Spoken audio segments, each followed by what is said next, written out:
So you asked, why didn't I write PG? I do write PG. Mm-hmm. I've written comedies about, but they still end up being a bit off the track of, of PG. A lot of the writers I admired as when I was young were people like Hubert Shelby Jr., Last Exit of Brooklyn, Celine, almost any, Charles Bukowski, Bonjour Tristes, things that were not common to the common taste, and were attacked the morals of this country, of religion in this country. And so I still think that has an important role, especially in these times where we're living in a theocracy, and they want to deepen it even more. So, and I'm here. I've done all that work. At one point, someone will say, "Well, let's give this person a shot," which is why I have Mangozine, so that I can publish it myself without feeling obliged to be, write something that I don't want to write.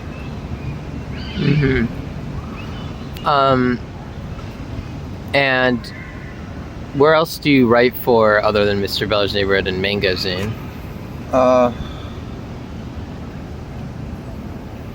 No place recently. I get stories published in, a couple of punk journals, on poetry blogs and things like that. But I had been published in a few other places.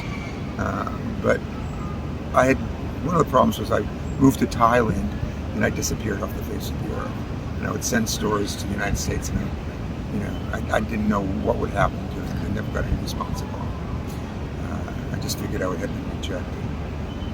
I lived in Thailand from 1997 to 2012.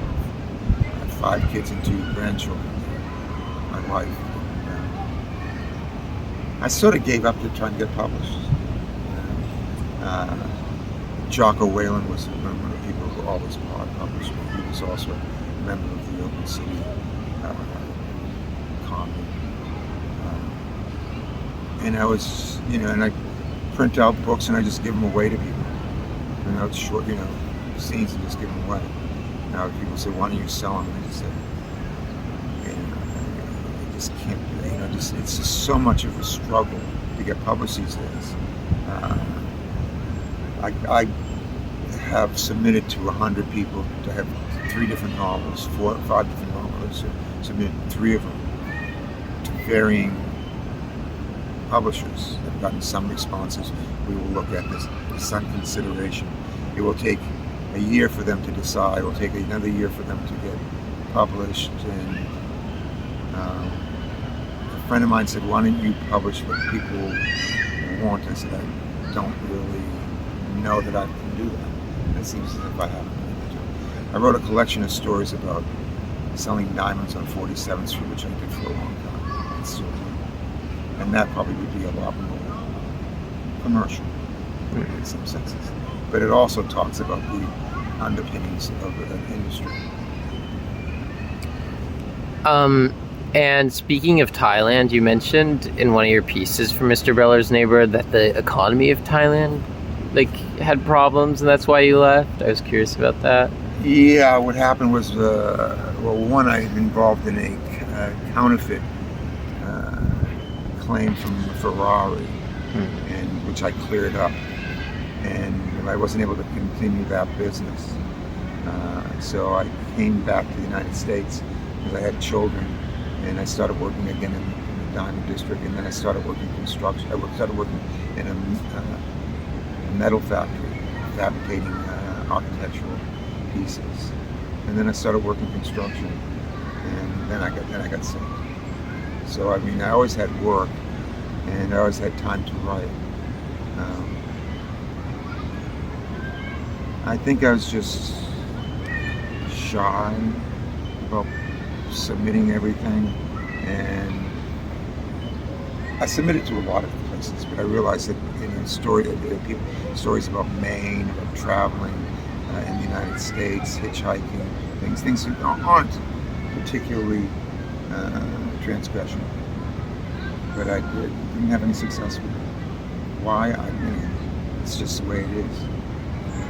For someone, for some reason, maybe someone smarter would have quit, but I never did. Right. And when you were a kid, did you know you wanted to write stuff? Yeah, when I was young, I wrote poetry when I was in high school, and I started writing in journals once I graduated from college. And then I started writing short stories and more poetry. I mean, I read in the 70s, I read a lot of poetry in New York. And was there anyone you read at the time who, like you mentioned Bukowski and Francois Sagan? I read everything. I mean, I read a lot of German novels, Günter Grass, Walter Abish, the French novels. As I mentioned, Francois Sagan, Mishima, anything I get my hands on. I was an avid reader. It's hard for me to remember them all. Yeah. They come out straight away. And you read anyone today? I'm reading Bertolt Brecht's Dogma, which is a long poem about the world. He wrote it in the 90s, in 1990, and it was his condemnation of wealth. I read a book about this hermit who lived in Maine, but it's in an acre wilderness, and no one could just found him for over a year. I can't remember the name of it. Books by Philip Kerr, detective novel about Nazi Germany.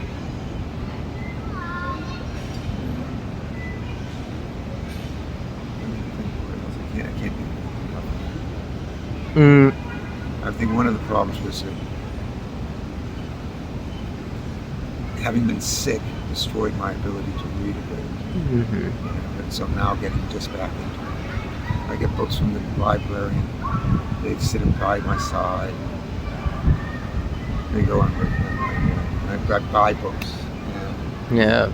So I'm waiting for a day when all of a sudden I recover. Yeah. And I also read online, which is sort of like anti-reading books. I think it sort of destroys your ability to look at a page or something. Mm-hmm. And that could be just an excuse. Right. For just being lazy. Yeah, I don't know. It's a good question.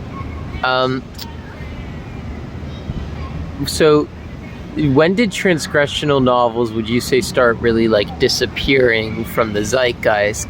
I don't think they do. I think there's still a market for them, and I think there's plenty out there.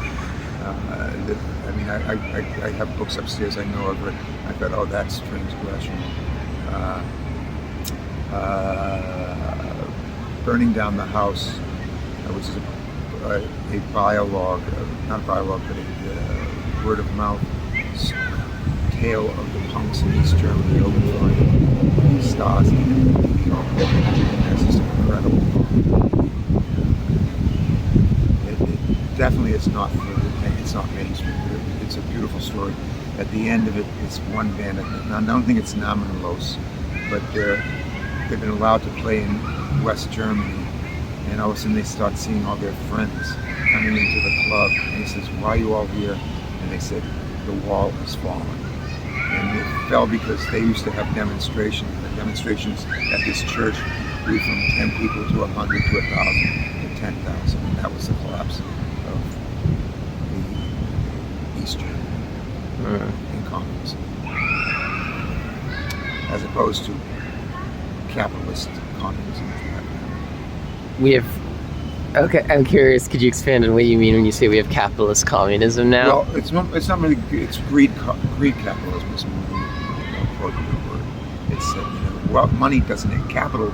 It was supposed to be with capital surplus is shared between the workers and the rich, but now it's just wealth, and the wealth is not shared with anybody. So, and they're sucking up all the capital, so it's disappearing from people, and people are getting less money. Everything's getting more expensive. Wealth funds are buying up the leases on apartments, stores, and everything, and the money just it's the warehousing wealth. So, and how do we fight it? I mean, it's obvious. At one point, we'll either don't exist or we fight against it. Mm-hmm. And I guess, has your writing changed as that has become more of a thing? In some ways, it's changed. Some of my writing's changed because, I'm rewriting a novel right now about teenage devil worship in Boston in the 1960s, and where a young boy wants to sell his soul to the devil to save his parents' marriage. And but I also found a book, Dew on the Lotus Blossoms by Taigu Ryokan, a Zen poet. And what that taught me was a little bit of serenity. Help goes a long way. In my poetry, I see that I live out in Montauk on the weekends, and I find just being by the ocean gives me the greatest strength, peace of mind. Despite being, the world is very chaotic now and discomfort. I've had to move out of my old apartment. I'm staying with a friend here. I'm trying to find a new apartment that I can afford. It's I'm working, but I'm 74 and working as a 74-year-old man. It's not easy, and you tend to. I've had to readjust my boundaries on how I speak to others as well. I have to remember that things have changed. I have to change as well, especially in the work environments. Right. And can I ask what you're working? I sell jewelry. I've been doing it since 1990, on and on. But I sometimes get fired, and I sometimes get hired back, depending on me. So, who knows what's going to happen? And has that changed as New York's changed? Yeah, because mostly people buying are people like ourselves. We don't have money to buy jewelry, and younger people don't see the sense in it. I buy a lot of jewelry from older people who tell me all the time. I tried giving it to my children. They said, just turn it into money, and we'll take the money. So they see no value in antiques. It's just, it doesn't fit into their sensibilities. And I think they feel threatened by it, and they don't feel safe holding it. It just isn't, it's not part of their world. Despite, one of the things about jewelry, if you do have it, like gold, and you can sell it, you can get money. So all they're doing is liquidizing it, and so they can have money. They maybe get an apartment, maybe get in a better apartment, things like that. Right? It happens all the time. But it's mostly the older people coming to me, people in their 70s, 80s, and 90s. And that gives me some kind of income. So I hope it continues, but I was at Howe, which is on Bowery, the other day for Allen Ginsberg's 100th anniversary, birthday. And most of the people in there were my age or even older. So happy to see old friends, but I recognize that this culture of sexual revolution is liberation was very important. I mean, it was important for now. So it was good seeing him. Allen Ginsberg. I was reading America recently by him, which is an amazing piece. So I read a lot of old poetry all the time. I read it aloud because poetry is meant to be read aloud. Right. Read it to the wind. It's definitely a good day for it. Yeah. Yeah. So where do I go from here? Just continue what I'm doing. Yeah, I mean, do you have anything more about your life and like, I mean, you said you lived in Paris or anything like that, or anything that like changed your brain? Yeah, I've lived. I was lucky enough to get hired. I was at CBT's and I protected some gay guy from being beaten up. Jim Farad said, I'm opening a nightclub uptown, Garage. He said, how would you like to work with him? Because I had the sensibilities he liked. And I was, after a while, I worked in other nightclubs in New York. And somebody asked me, somebody from Paris asked me, would I like to work in Paris? I worked there for a while. Then I came back here and worked in a nightclub, and then after that I started working in diamonds. I've had like several lives which are, just, and I have a new life now. Having dying is something incredible. I was sitting in the hospital, overlooking the East River, and I was there for 10 days. I luckily brought my charger. And I had a long cable, and I wrote poems about the East River in my life and about having died. My friends called me Lazarus II. During that period when I was dying for my liver transplant, I was friendly with Jack Haven, who's an actor and also a filmmaker. We made a film,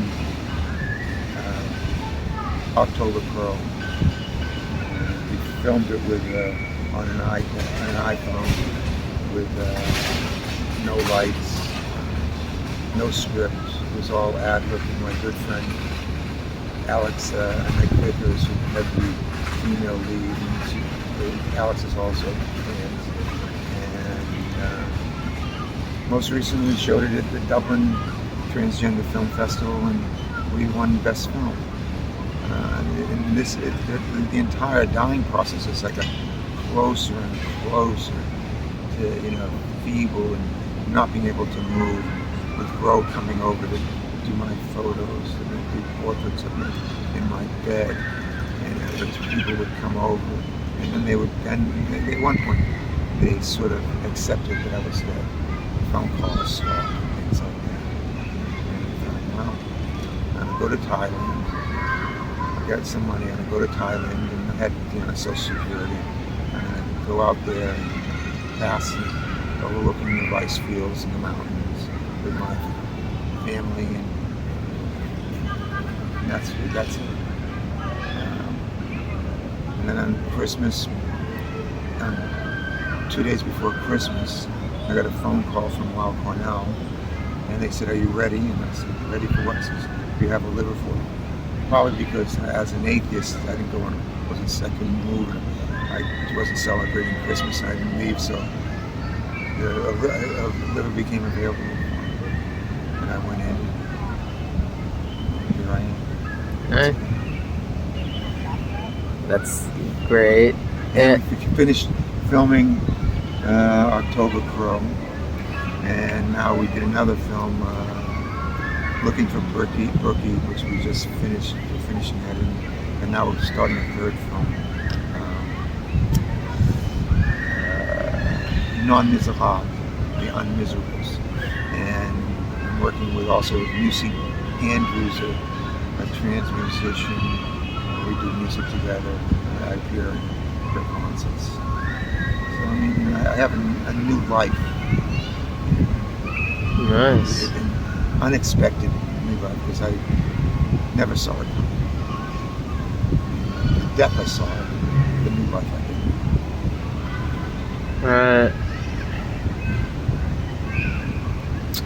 I think that was a good answer. And how did you come to Mr. Beller's Neighborhood? I guess that could be again. Through Adrian Dunnett. He was a contributor, and he introduced me to Tom and